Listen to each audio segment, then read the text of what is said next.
నమస్తే, welcome to our channel. నేను anchor సిరి. ప్రస్తుతం మనతో పాటు ఉన్నారు ప్రముఖ ఆధ్యాత్మికవేత్త, జ్యోతిష్య పండితులు బ్రహ్మశ్రీ పాలపర్తి గురునాథ శర్మ గారు. గురుగారితో మాట్లాడతాం. గురుగారు నమస్కారం. నమస్కారం. గురుగారు, ఈ కాలసర్ప దోషాలు అని అంటారు. అంటే చాలా మందికి సంతానం అవ్వకపోవడము, లేకపోతే పెళ్ళి అవ్వకపోవడము, దీర్ఘకాలిక అనారోగ్యంతో బాధపడము, ఇలాంటివి ఎక్కువగా చూస్తూ ఉంటాం ఈ దోషాలు ఉన్న వారికి. అయితే వీళ్ళు కొంతమంది దగ్గర చూయించుకున్న తర్వాత, కొంతమంది జ్యోతిష పండితులు చెప్తారు, వాళ్ళు చూయించుకుంటారు, దోష నివృత్తి చేసుకుంటారు, అయినా కూడా అది టెంపరీగానే పనిచేస్తుంది. మరి దీనికి శాశ్వత పరిష్కారం ఏంటి? అసలు కాలసర్ప దోషానికి శాశ్వత పరిష్కారం అనేది ఉంటుందా? ఉంటుందమ్మా, ఖచ్చితంగా. కాలసర్ప దోషం ఏంటిదంటే ప్రధానంగా చూసుకుంటే మనకి ప్రతి ఒక్క జాతకుడిలో కూడా 18 రకాల ప్రధానమైన కాలసర్ప దోషాలు ఉంటాయని చెప్పేసి, కాలసర్ప దోషం లేని జాతకాలు ఉండవు అని చెప్పేసి అంటారు. ప్రధానంగా చూసుకుంటే ఈ యొక్క కులింగిక కాలసర్ప దోషం అని చెప్పి, తక్షక కాలసర్ప దోషం అని, అనంతశేష కాలసర్ప దోషం అని, పద్మ కాలసర్ప దోషాలు అని చెప్పేసి ప్రధానమైన కాలసర్ప దోషాలు 8 రకాలుగా ఉంటాయి. ఈ కాలసర్ప దోషాలు ఉండడం వల్ల కాలసర్ప దోషమా లేదు కాలసర్ప శాపమా అంటే సర్పశాపం అనేది ఉంటాయి. సర్పం అనేది ఏంటిదంటే మానవాళికి పూజనీయమైంది. సర్పదేవత అంటారు. సర్పాలు అంటే ఏంటిది? నాగులు, పాములు అని చెప్పేసి. సర్పజాతికి అధిష్టాన దేవత అంతా కూడా మానసదేవి, శివుడి యొక్క కుమార్తె మానసదేవి ఆరాధన చేయడం వల్ల సర్పశాంతి జరుగుతుంది. అంటే పూర్వకాలంలో వృత్తిరీత్యా ప్రతి ఒక్క మానవుడి యొక్క వృత్తి అంతా కూడా ఏముండేది? ఫార్మర్స్, వ్యవసాయం అనేది ఉంటుంది. వ్యవసాయం ఉండేటప్పుడు అనుకోకుండా వాళ్ళు పొలం పని చేసేటప్పుడు కానీ, రాత్రిపూట వెళ్ళేటప్పుడు కానీ, ప్రయాణాల్లో ఎప్పుడైనా కానీ అనుకోకుండా ఈ సర్పానికి ఏమైనా హాని జరిగి ఉండొచ్చు. దాన్ని కొట్టడం కానీ, అనుకోకుండా దానికి హాని చేయడం వల్ల దెబ్బ తగలడం కానీ, అది మృత్యు తినడం కానీ, అంటే మృత్యువాత పొందడం కానీ జరగడం అనేది జరుగుతుంది. అదేంటిదంటే సర్పానికి అది దేవతా సర్పమైందా లేదు నార్మల్ అయిన సర్పలైతే విషపూరితమైంది కాబట్టి మానవాళ్ళంతా కూడా భయపడి దాన్ని చంపాలని చెప్పేసి అనుకుంటూ ఉంటారు. కానీ ఏంటిదంటే సర్పం అనేది ఏ జంతువు కూడా, ఏ ప్రాణి కూడా ఈ యొక్క హాని చేయాలని మానసికమైన ప్రభావం అనేది ఉండదు. దాని యొక్క ఆత్మరక్షణ కోసం అని చెప్పేసి అని కావచ్చు, ఈ మనిషి నాకు ఏమైనా హాని చేస్తాడనే భావంతో కావచ్చు, అది బుసలు కొడుతూ ఉంటుంది. ఆ బుసలు కొట్టేటప్పుడు మనిషి ఏమైనా భయపడి మొత్తం అంతా కూడా దానికి హాని చేయాలని చెప్పేసి చూస్తూ ఉంటారు. మామూలుగా ఇవన్నీ కూడా ఈ కాలంలో ఇప్పుడంతా కూడా చూసుకుంటే స్నేక్ స్కాచెస్ అని చెప్పేసి వాళ్ళు వచ్చి పట్టుకొని వెళ్ళడం, దాన్ని అంతా కూడా అడవిలో వదిలిపెట్టడం అని చేస్తున్నారు. పూర్వకాలంలో అది ఉండేది కాదు. అయినప్పటికీ కూడా ఇప్పుడంతా కూడా చూసుకుంటే ఈ యొక్క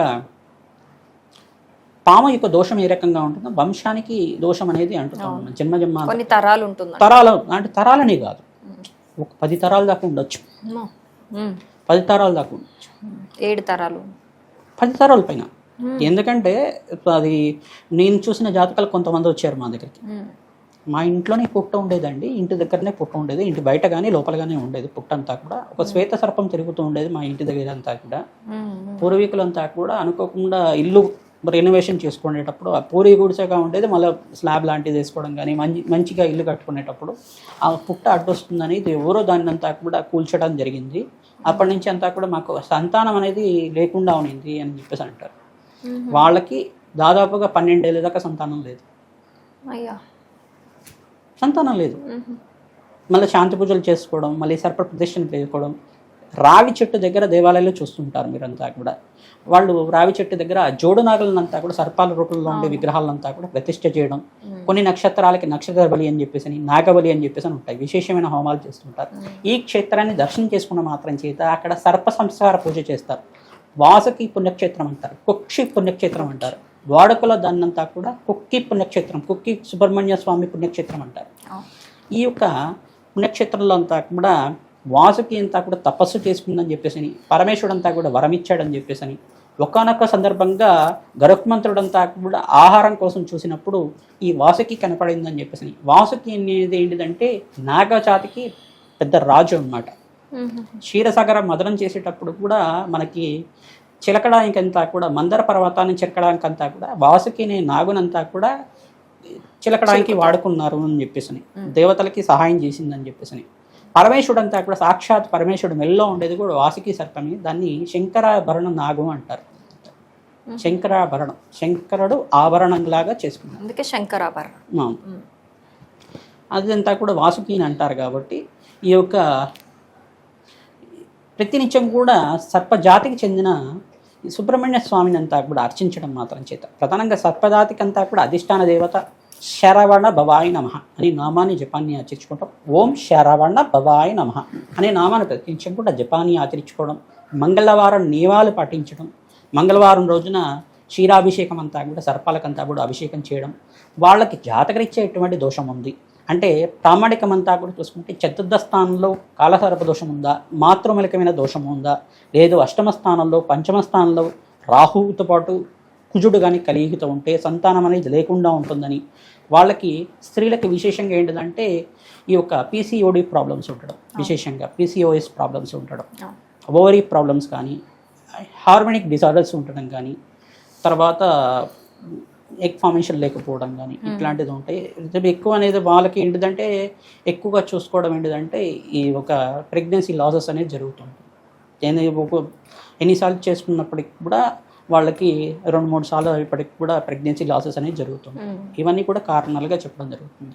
ఇంకోటి కొంతమందికి ఏమవుతుందంటే ఈ యొక్క ప్రాబ్లం ఉన్నప్పుడు మనకి సర్కిల్ ఉంటుంది కదా, మామూలుగా స్త్రీలకి అంతా కూడా సర్కిల్ అనేది లేట్గా అవ్వడం కానీ అది అవన్నీ కూడా ఓవరాల్గా వాళ్ళకి ఇవన్నీ ప్రాబ్లమ్స్ అనేది చూపిస్తూ ఉంటుంది. శుక్రుడు రాహు కలిగి ఉన్నప్పుడు, శుక్రుడు అంగారకుడు, తర్వాత రాహు యొక్క కలిక, 3 గ్రహాలు అంతా కూడా పంచమ స్థానం సంతానం గురించి చెప్తుంది.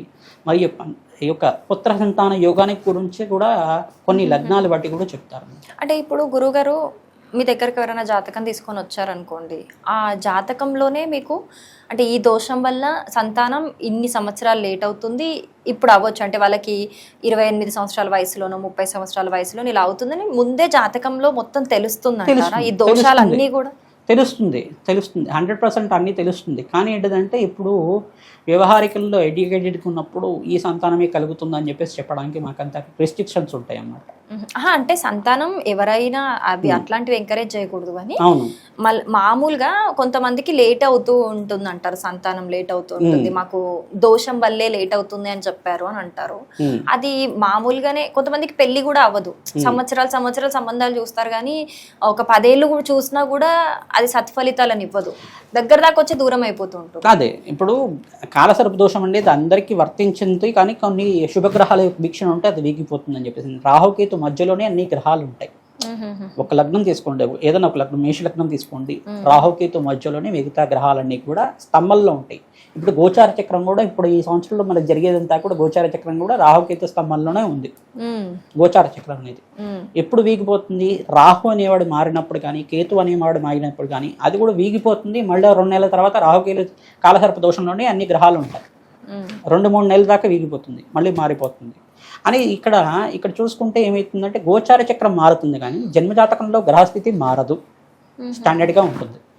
అయితే గ్రహాలకి ఏం చేయాలి, ఉన్న గ్రహస్థితి అంతా కూడా స్టెబన్గా అక్కడనే ఉంటాయి కాబట్టి దానికి ఏం మార్చడానికి ఏం లేదు. ఒక గ్రహం ఉంది, ఆ గ్రహాన్ని తీసుకెళ్ళి ఇంకో రాశిలో పెట్టడానికి మనకి అధికారం ఉండదు, పవర్ ఉండదు. కానీ దానికి ఒక బలాన్ని చేకూర్చాలి, శుభ బలాన్ని ఇవ్వాలి. శుభగ్రహం అనుగ్రహించే విధంగా ఆ గ్రహ యొక్క శుభవీక్షణ మన మీద ఉంటే మంచిగా ఫలితాలు ఇవ్వడానికి. రాహు అనే గ్రహం అనేది రాజ్యయోగాన్ని ఇచ్చే గ్రహం, మాయను క్రియేట్ చేస్తుంది, నీకు ప్రపంచమే యొక్క మాయగా చూపిస్తుంది. అక్కడ నీకు ఏదో ఉంది, కోటీశ్వర యోగం ఉంది అనే భ్రాంతిని కల్పిస్తూ ఉంటుంది. కానీ యోగాన్ని కూడా ఇస్తూ ఉంటుంది. అంటే యోగానికి అర్హత ఉండాలి, ఆ జాతకుడికి అర్హతను బట్టి ఆ యోగం అనేది వర్తిస్తూ ఉంటుంది. ఖచ్చితంగా రాజయోగాన్ని ఇచ్చేది రాహు ఖచ్చితంగా ఇస్తుంటారు. కేతు భగవాన్ మోక్షకారకుడు, గణపతి ఆరాధన చేయడం వల్ల కేతు గ్రహ దోష నివారణ అవడానికి ఆస్కారం ఉంటుంది. ఈ యొక్క జాతకం ఏంటిదంటే ప్రధానంగా జన్మ జాతకాన్ని లగ్నాన్ని బట్టి మరియు నక్షత్రాన్ని బట్టి మరి యొక్క గ్రహస్థితిని బట్టి కేంద్రంగా చెప్పడం జరుగుతుంది.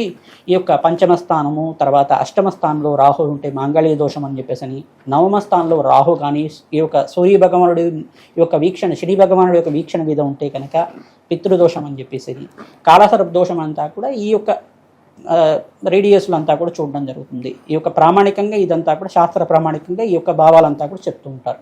ప్రతినిత్యం ఏంటంటే వీళ్ళకి కాలసర్ప దోషం ఉందా, లేదు కాలసర్ప శాపం ఉందా, అంటే సర్పానికి ఏమైనా హాని చేస్తే వాళ్ళకి ఏమైనా శాపం తరతరాలుగా ఉందా. కొంతమంది క్లయింట్స్ ఉంటారు ఆర్థికంగా చెదిరిపోయి ఉంటారు, వాళ్ళకి పుత్ర సంతాన యోగం ఉండదు. అంటే ఎక్కువ మంది స్త్రీ సంతానమే ఉంటుంది, 4 స్త్రీలు సంతానం అయిన తర్వాత పుత్ర సంతాన యోగం ఉందని చెప్పేసి జాతకంలో ఉంటుంది. అలా అన్నప్పుడు ఏం చేస్తాం? ఇంకా ఉండింది ఏం చేయలేం కదా, దాన్ని మార్చలేం కదా, అవును. ఉండింది ఏం కానీ అది చేయలేం. కూడా జాతకంలో తెలుస్తుంది. ఉంటుంది ఓకే. ఉంటుంది ఉంటుంది ఇద్దరిది కంపేర్ చేసుకోవాల్సి ఉంటుంది.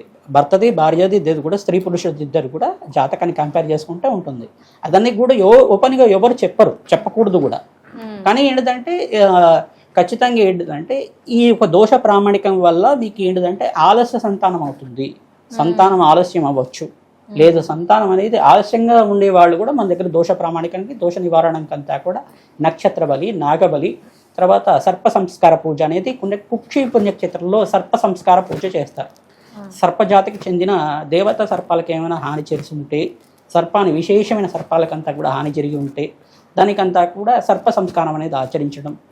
వితిన్ 3 months నుంచి 6 నెలల లోపు, అంటే కనీసం ఒక 6 months లోపు వాళ్ళకంతా కూడా కన్సీవ్ అయిన వాళ్ళు ఉంటారు, మంచిగా సంతానం పుత్ర సంతాన యోగం కలిగిన వాళ్ళు ఉంటారు, మంచి సంతాన యోగం ఎవరైనా కానీ, స్త్రీ సంతానం కూడా లగ్నాన్ని బట్టి జాతకాన్ని బట్టి వాళ్ళకి సంతానం ఏ సంతానం యోగ్యకరంగా ఉందో అమ్మవారి ఇచ్చింది ఏదైనా భగవంతుడి ప్రసాదంగా భావించి మనం అంతా కూడా స్వీకరిస్తూ ఉండాలి. మాకు వీళ్ళే కావాలని కోరికని ధర్మపదమైనప్పటికీ కూడా దానికి దోష పరిమాణం అంతా కూడా ఆచరించుకోవడం, దానాది కార్యక్రమాలు చేసుకోవడం వల్ల రాజయోగ ప్రాప్తి రావడానికి ఆస్కారం ఉంటుంది. పుత్ర సంతాన యోగమే కావాలి అనుకుంటే కనుక ఆవు పెరుగునే దానం చేయమంటారు. బ్రాహ్మణత్వంకంతా కూడా శివాలయంలో ఉండే పూజారికి అంతా కూడా ఆవు పెరుగుని దానం చేయమంటారు. ఇదంతా కూడా ద్వాపర యుగంలో అంతా కూడా దానం చేయడం వల్ల యోగ్యుడైన దైవతాంశంగా ఉండే కుమారులంతా కూడా కరిగారని చెప్పేసి ఇతిహాసంగా చెప్పడం జరుగుతుంది. ఆవుని దానం చేయమంటారు. గోమాతనంతా కూడా దానం చేసుకోవడం వల్ల వంశానికి కీర్తికి తీసుకొచ్చేవాడు, దేశానికి అంతా కూడా పేరు ప్రఖ్యాతలు తీసుకొచ్చేవారు కుమారులు కలుగుతారని చెప్పేసి ఉంటుందన్నమాట.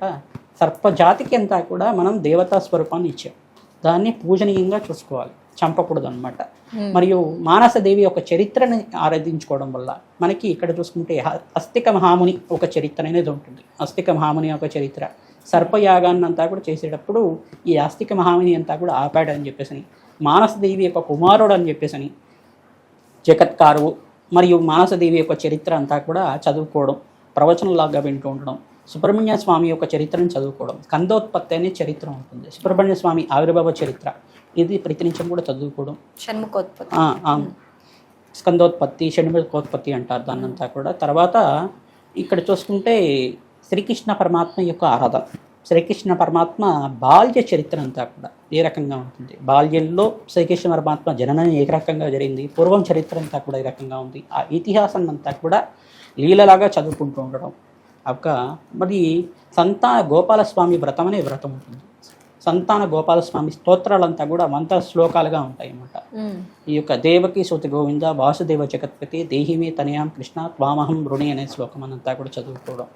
ఈ యొక్క శ్లోకాన్ని ప్రభావం అంతా కూడా శ్రీకృష్ణ పరమాత్మ యొక్క చిత్రపటాన్ని, బాలకృష్ణుడంతా కూడా వెన్న తినే కృష్ణుడిలాగా ఒక చిత్రపటానంతా కూడా మీ యొక్క పడుకునే స్థానం దగ్గర ఎక్కడైతే బెడ్రూమ్ ఉంటుందో అక్కడంతా కూడా మీరు రోజు పొద్దున్నే లేచి చూసే విధంగా పెట్టుకోవడం కానీ, రోజు పొద్దున్నే ఆ చిత్రపటాన్ని చూడడం కానీ, ఆ యొక్క కృష్ణుడు యొక్క తత్వంలాగా మనకంతా కూడా మంచి యోగ్యకరమైన కుమారుడు కలగాలి, సంతానం కలగాలి అని చెప్పేసి భావనతో ఉండడం కానీ, శ్రీకృష్ణ పరమాత్మకి ఎంత పూజ చేసుకుంటే అంత తొందరగా సంతాన యోగం కలుగుతుంది.